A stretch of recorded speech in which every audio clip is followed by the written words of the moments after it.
Alhamdulillahi Rabbil Alameen. As-salatu was-salamu ala khatimin nabiyyin wa ala alihi wa sahbihi ajma'in. Amma ba'd. Fa'auzu billahi minash shaitanir rajim. Bismillahir rahmanir rahim. Qala Allah ta'ala fi Surah Al-Anaam. هو الذي خلقكم من طين ثم قضى أجلا وأجل مسمى عنده ثم أنتم تمترون. Translation: He is the one who has created you from clay. Then He decreed and destined a term of life for you, and the term is specified, fixed with Him. Then still you are in a doubt. In this ayah, Allah subhanahu wa ta'ala is mentioning that Allah subhanahu wa ta'ala created a human with the clay. In Quran, we have different terms used for the creation of a human being, like clay used in this ayah, or turab or dirt in Surah Mu'min, and teen and lazib in Surah Safat, which means sticky clay. And then in Surah Rahman, Allah subhanahu wa ta'ala used another term which translates clay like that of pottery that makes sound. And then Allah subhanahu wa ta'ala says in Surah Hijr about the clay molded from mud that has some bad odor to it. So in summary, the scholars have said that Allah subhanahu wa ta'ala created Adam alayhi salam from the clay, and water was added to it, and then it got changed into different kinds of clay. And then when the clay dried up, it was like a clay which is like of pottery, and that makes some sound. And then there was the ruh included in that, and Adam alayhi salam was created in this fashion.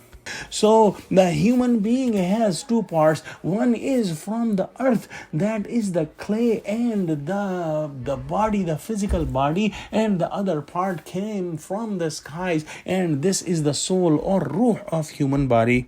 Then Allah subhanahu wa ta'ala mentions that after creating the human being, Allah subhanahu wa ta'ala has fixed a time of death for each human, and it will not be changed a second.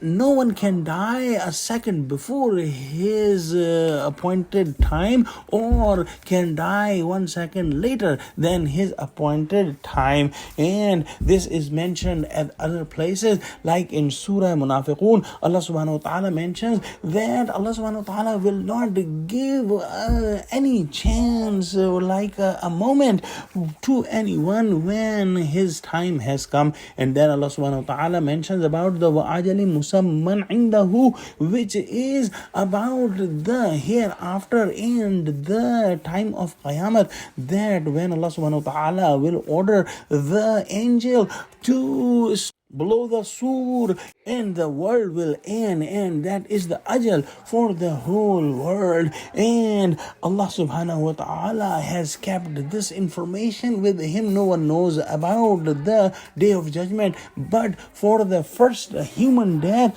the angels know about it, because they have to take the ruh from the body. And the second death, which is the death of the whole world, nobody knows except Allah subhanahu wa ta'ala. Then in the end, Allah subhanahu wa ta'ala mentions that then still you are in a doubt.